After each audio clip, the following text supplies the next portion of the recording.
ഇന്തോനേഷ്യയിൽ എന്താണ് നോമ്പ് തുറക്ക് പള്ളികളിൽ ഫുഡ് എന്നുള്ളത് എല്ലാവരും ചോദിക്കാറുണ്ട്.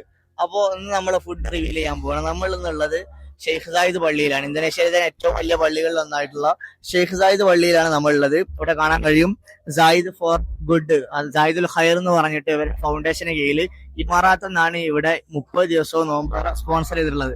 അപ്പോ നമുക്ക് എന്താണ് ഇവരെ ഫുഡ്? നമുക്കൊരു കുറുമ എന്ന് പറഞ്ഞാൽ നമ്മളെ കുറുമല്ല, ഈത്തപ്പഴം, അതുപോലെ വെള്ളമുണ്ട്. ഒരു ട്രഡീഷണൽ ആയിട്ടുള്ള, അഥവാ നമ്മൾ അറബ് അല്ലെ ഇന്ത്യൻ ഒരു ടേസ്റ്റ് പ്രതീക്ഷിക്കാനേ പാടില്ല. ഇന്തോനേഷ്യയിലെ എല്ലാ പള്ളികളിലും ട്രഡീഷണൽ ആയിട്ടുള്ള, എസ്പെഷ്യലി ജാവയിൽ അവരുടെ ആ ഒരു ട്രഡീഷണൽ ഫുഡ് മാത്രമേ ഏത് പള്ളിയിൽ നിങ്ങൾക്ക് കിട്ടുള്ളൂ. സോ നമുക്ക് ഇതൊന്ന് ഓപ്പൺ ചെയ്ത് നോക്കാം. ഇവിടെ നോമ്പറൊക്കെ ഇങ്ങനെ കാത്തിരിക്കുമ്പോൾ ഒരുപാട് നേരം മുമ്പ് നമ്മൾ വന്നിരിക്കണം. അതുകൊണ്ട് തന്നെ ഇവർ എന്റർടൈൻമെന്റ് വേണ്ടിയിട്ട് നല്ല പാട്ടുകൾ, നിശീതകൾ ഒക്കെ ആയിട്ട് ബാക്ക്ഗ്രൗണ്ടിൽ ഇങ്ങനെ മ്യൂസിക് ഉണ്ടാവും.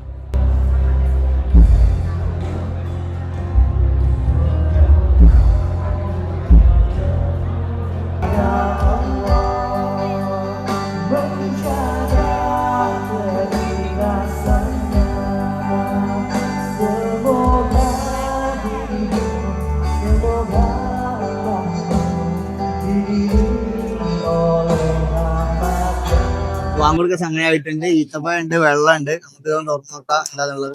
ഓൾമോസ്റ്റ് എല്ലാ ദിവസവും ഈ ഒരു ട്രഡീഷണൽ ആയിട്ടുള്ള ഫുഡാണ് ഇവിടെ ഉണ്ടാവാറുള്ളത്.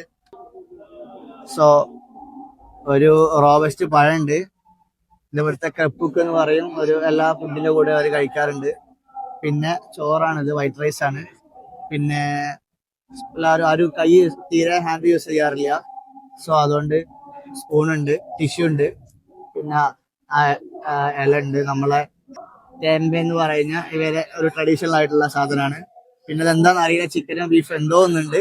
അതിൽ കുറച്ച് വെജിറ്റബിൾസ് ഉണ്ട്. സാമ്പൽ എന്ന് പറയുന്ന ഇന്തോനേഷ്യയിലും മലേഷ്യയിലൊക്കെ വളരെ പോപ്പുലർ ആയിട്ടുള്ള നമ്മുടെ കറിക്ക് പകരം ഉപയോഗിക്കുന്ന സാധനമുണ്ട്. അപ്പോൾ ഓൾമോസ്റ്റ് എല്ലാ ദിവസവും ഇന്തോനേഷ്യയിലെ ഫുഡുള്ള എല്ലാ പള്ളികളിലും ഇതായിരിക്കും അവസ്ഥ. സോ ഇന്തോനേഷ്യയിലാണ് ഞങ്ങൾ റമദാൻ ഉണ്ടെങ്കിൽ ഒരു വെറൈറ്റി എക്സ്പീരിയൻസ് ആയിരിക്കും. ഇന്തോനേഷ്യയിൽ ഇതുപോലത്തെ മനോഹരമായ കാഴ്ചകൾ കാണാം, കൾച്ചർ എക്സ്പ്ലോർ ചെയ്യാൻ, മജലിസ് ഫോളോ ചെയ്യാം. അസ്സലാമു അലൈക്കും വറഹ്മത്തുള്ളാഹി.